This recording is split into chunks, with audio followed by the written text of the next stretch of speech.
Hi guys, कैसे हो दोस्तों। कार पुरानी हो जाती है तो कार की जो डोर होती है वहाँ पे जो रबर स्ट्रिप होती है वह कुछ समय के बाद ख़राब हो जाती है। तो यहाँ पे आप देख सकते हैं जो रबर है वो बड़ हो चुकी है और कट लग चुका है।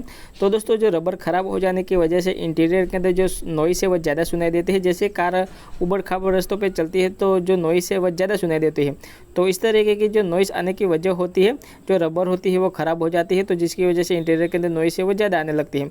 तो यहाँ पे आप देख सकते हैं जो रबर है वहाँ पे कट लग चुका है।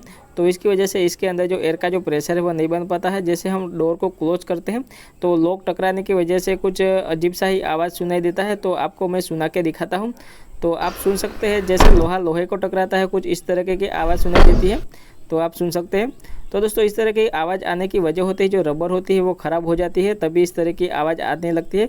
तो आज मैं इस रबर को बिल्कुल रिपेयर करके आपको दिखाने वाला हूँ। तो इसे रिपेयर करने के लिए दोस्तों आज मैं मार्केट से एक ग्लू लेके आया हूँ, तो वह मैं आपको दिखाऊंगा दोस्तों।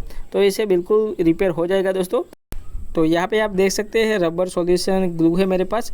तो इसको लगाने के बाद जो रबर स्ट्रिप है वहाँ पे कट लगा है तो वो बिल्कुल रिपेयर हो जाएगा। तो मैं इसे रिपेयर करके भी आपको दिखाता हूँ दोस्तों। तो दोस्तों रबर ग्लू लगाने का सिंपल सा तरीका है, जहाँ पे कट लगा है वहाँ पे कुछ इस तरीके से लगा दीजिए। तो आपको इसे अच्छी तरह से लगाना है, कट के ऊपर कुछ इस तरीके से। उसको लगाने के बाद आपको हाथ से इसे अच्छी तरह से इसे लगा देना है, जिससे जो कट लगा है वो अच्छी तरह से रिपेयर हो जाए। तो कुछ इस तरीके से इसे लगा दीजिए। इसको लगाने के बाद आपको इसे 15 से 20 मिनट तक यूँ ही रहने देना है, जिससे जो ग्लू होता है वह अच्छी तरह से चिपक जाएगा। तो मैं इसे 15 से 20 मिनट तक यूँ ही रहने देता हूँ।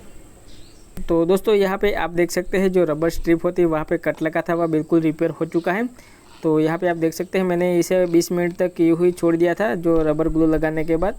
तो ये जो रबर स्ट्रिप है बिल्कुल चिपक गई है और जो रिपेयर हो चुकी है जहाँ पे कट लगा था। तो अब मैं डोर क्लोज करके भी आपको दिखाता हूँ पहले कैसी आवाज़ आ रही थी और कैसी आवाज़ आ रही है। तो आप सुन सकते हैं पहले कैसी आवाज़ आ रही थी, अब कैसी आवाज़ आ रही है। तो दोस्तों इस कार का जो डोर का जो लॉक है वो भी अच्छी तरह से काम नहीं कर रहा है। आप देख सकते हैं कई बार खींचने के बाद जो डोर है वो ओपन हो रहा है। तो इसको भी हम ठीक करेंगे।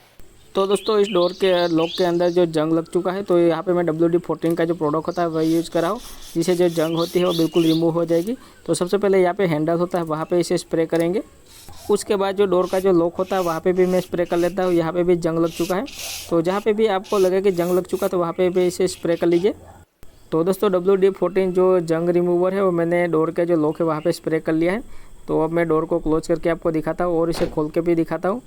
तो आप देख सकते हैं इसे मैं हल्के हाथ से भी खींच रहा हूँ तो जो डोर है वह खुल रहा है। तो पहले डोर खोलने में मुझे बहुत मशक्कत करनी पड़ती, इसे ज़ोर से खींचना पड़ता था। दोस्तों इस वीडियो में जो डोर की जो रबर सील होती है, स्ट्रिप होती है, वो मैंने रिपेयर करके आपको दिखाया। तो यहाँ पर आप देख सकते हैं तो बिल्कुल रिपेयर हो चुकी है। तो इसे रिपेयर करने के बाद इंटीरियर के अंदर जो नॉइस है वह ज़्यादा नहीं आ रही है।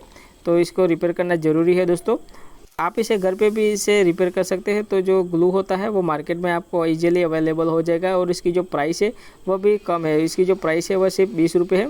तो 20 रुपये में आप अपनी कार के जो रबर जो सील जो स्ट्रिप होती है उसे रिपेयर कर सकते हैं।